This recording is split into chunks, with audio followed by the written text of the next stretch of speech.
کرتے رہیں جب تک اللہ نے ہمیں زندگی عطا کی ہے. ہمارا دن، ہماری رات، شب و روز، ہر لمحہ جہاد میں گزرتا رہے. یہی حکم قرآن نے ہمیں دیا. فرمایا وَلَا تَهِنُوا، اے ایمان والو سستی نہ کرنا. وَلَا تَهِنُوا، غمزدہ نہ ہونا. وَلَا تَهِنُوا، کبھی بھی تم بزدلی نہ دکھانا. وَلَا تَحْزَنُوا، اور نہ تم غمگین ہونا. وَأَنْتُمُ الْأَعْلَوْنَ، بلندی تمہارا مقدر بنے گی، بلندی تمہارے قدم چومے گی.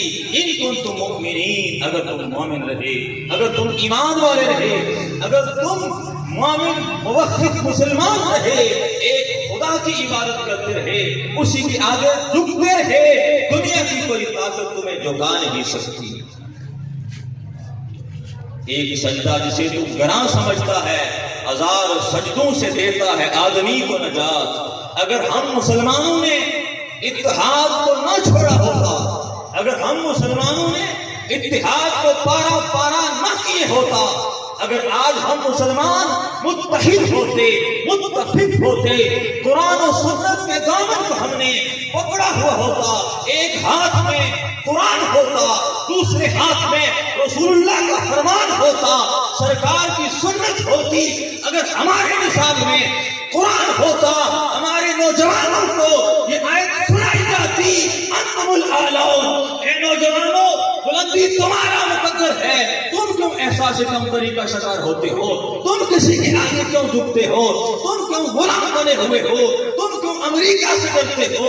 تم کیوں یہود سے ڈرتے ہو؟ تم کیوں ہنود سے ڈرتے ہو؟ تم کیوں ہندو سے ڈرتے ہو؟ تمہارا مقام یہ ہے، تمہارے اسلاف نے اس وقت کی جو سپر پاور تھی، اپنے آپ کو کہتے تھے، اس وقت کے جو اپنے آپ کو بڑا سمجھنے والے تھے، اس وقت جو اپنے آپ کو یہودی کہتے تھے ہماری بڑی طاقت ہے، کافر کہتے تھے ہماری بڑی طاقت ہے، مکہ کے ابو جہل، ابو لہب، عتبہ، شیبہ جو اپنے آپ کو سردار سمجھتے تھے کہ ہم جنگجو ہیں، ہم بہادر ہیں، ہمارے پائے کا کوئی نہیں ہے، اس وقت تمہارے اسلاف نے دکھا دیا تھا کہ اسلام جیسی پاور کسی کے پاس نہیں. جو طاقت ہمارے پاس ہے، جو قوت ہمارے پاس ہے، اس کا مقابلہ کوئی نہیں کر سکتا. اس لیے کہ کافر ہے تو شمشیر پہ کرتا ہے بھروسہ، مومن ہے تو بے تیغ بھی لڑتا ہے سپاہی. وہ کیا وجہ تھی کہ بدر کے میدان میں اسی لیے کہتا ہوں کہ ہمارے نصاب سے یہ سب کچھ نکالا گیا، ہمارے نصاب سے جہاد نکالا گیا، ہمارے نصاب سے تاریخ اسلام کو نکال دیا گیا. اس لیے تاریخ اسلام کو نکالا تھا تاکہ ان کے بچے یہ پڑھ کر مجاہد نہ بنے، یہ پڑھ کر غازی نہ بنے، یہ پڑھ کر ان کے اندر قوت اور دلیری پیدا نہ ہو، شجاعت نہ پیدا ہو. اسی لیے یہ سارے سبق ہمیں بھلا دیے گئے ہیں. آج پھر موقع ہے، آج پھر وقت آ گیا ہے کہ اے نوجوانان امت، اے سرکار کے غلاموں، نبی علیہ السلام کے غلاموں، آج اسلام کا پرچم اٹھاؤ اور یہ نعرہ لگاؤ کہ ہم ہی فلسطین کے وارث ہیں، ہم ہی قبلہ اول کے وارث ہیں. مسلمان کو اگر کانٹا بھی چبھے تو دوسرے مسلمان کو اس کی تکلیف ہوتی ہے. آج ہمیں تکلیف کیوں نہیں ہوتی؟ آج فلسطین میں ہمارے مسلمان بھائیوں کی لاشیں، ان کو رودا جا رہا ہے، ان کے چیتڑے اڑائے جا رہے ہیں، بچوں کو ذبح کیا جا رہا ہے، مریضوں کو ان کو ہسپتالوں میں ان پر بمباری کی جا رہی ہے، خواتین کی عزت لوٹی جا رہی ہے. آج ہم کہاں سوئے ہوئے ہیں؟ ہم کیوں بیدار نہیں ہوتے؟ کب وہ وقت آئے گا جب ہم ساری قوم متحد ہو جائیں گے، جب سارے مسلمان متفق ہو جائیں گے. مسلمانوں کو کمزور کرنے کے لیے بہت ساری سازشیں ہیں. ان میں سے ایک سازش یہ بھی ہے کہ مسلمانوں کے اتفاق کو توڑا جائے، مسلمانوں کے اتحاد کو توڑا جائے، ان کو پارا پارا کیا جائے. جو قرآن کا حکم تھا وَاعْتَصِمُوا بِحَبْلِ اللَّهِ جَمِيعًا وَلَا تَفَرَّقُوا، اللہ کی رسی کو مضبوطی سے تھام لو. وَلَا تَفَرَّقُوا، اور تم نے تفرقے میں نہیں بچنا ہے، تم نے الگ الگ گروہ بندی نہیں کرنی ہے. وَاذْكُرُوا نِعْمَتَ اللَّهِ، اللہ کی نعمت کو یاد کرو. اذ کنتم اعداء, جب تم تھے دشمن, فالف بین قلوبکم, اس نے تمہارے دلوں میں محبت ڈال دی تھی, اس نے تمہیں ایک بنا دیا تھا.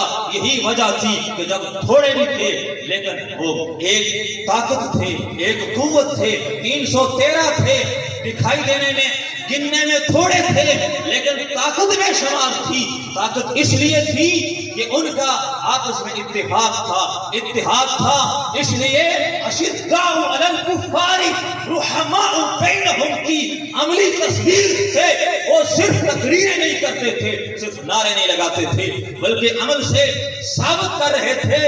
وہ میدان جہاد ہو یا کوئی بھی میدان ہو, سیاست ہو, معیشت ہو, اقتصادیت ہو, کسی بھی لحاظ سے ہر جگہ وہ ثابت کرتے تھے کہ اشداء علی الکفار رحماء بینہم.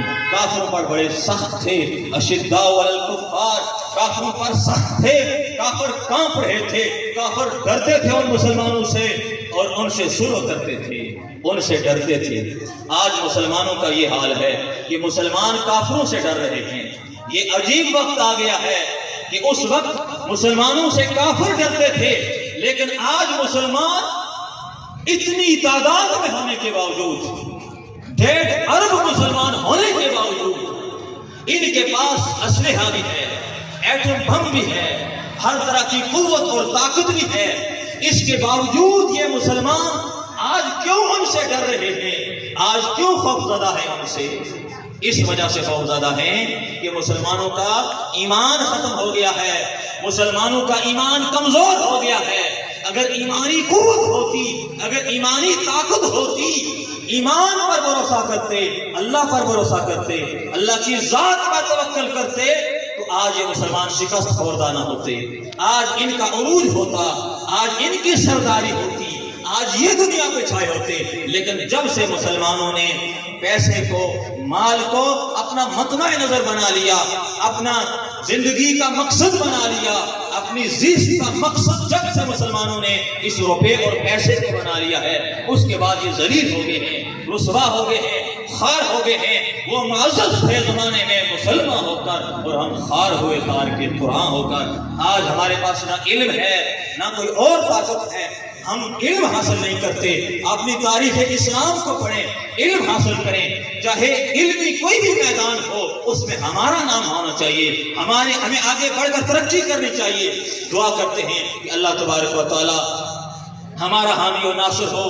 اللہ تبارک و تعالی ہمارے دل میں جذبہ جہاد پیدا فرمائے, اس لیے کہ ہم مسلمان ہر وقت جہاد میں ہوتے ہیں. ایک دن نبی پاک صلی اللہ علیہ وسلم میدان جہاد سے واپس تشریف لا رہے تھے, تو راستے میں صحابہ کرام نے اسے کہہ رہے ہیں کہ ہم جہاد اصغر سے جہاد اکبر کی طرف جا رہے ہیں, چھوٹے جہاد سے بڑے جہاد کی طرف جا رہے ہیں. تو صحابہ کہتے ہیں یا رسول اللہ صلی اللہ علیہ وسلم, کیا اس سے بڑا کوئی مارکا ہے, کیا اس سے بڑی کوئی جنگ ہے جو اتنی شدید ہوگی, اس سے بھی بڑی ہوگی جس کی طرف ہم جا رہے ہیں؟ تو سرکار دو عالم صلی اللہ علیہ وسلم فرماتے ہیں نہیں, بلکہ ہم اپنے نفس کے ساتھ جہاد کر رہے ہیں. تو بندہ مومن تو ہر وقت جہاد میں ہوتا ہے, نفس کے ساتھ ہمارا جو جہاد ہوتا ہے وہ 24 گھنٹے جاری رہتا ہے, وہ ہر وقت ہم نفس سے لڑتے رہتے ہیں. تو ہمیں کیا پرواہ ہے کہ ہم کچھ دیر کے لیے, ہم چند منٹوں کے لیے, کچھ گھنٹوں کے لیے اگر میدان جہاد میں جائیں, اللہ ہمیں اگر شہادت کی موت نصیب کر دے, اس سے بڑا اعزاز کیا ہے؟ اس وجہ سے حضرات محترم, آج کے اس احتجاج کا مقصد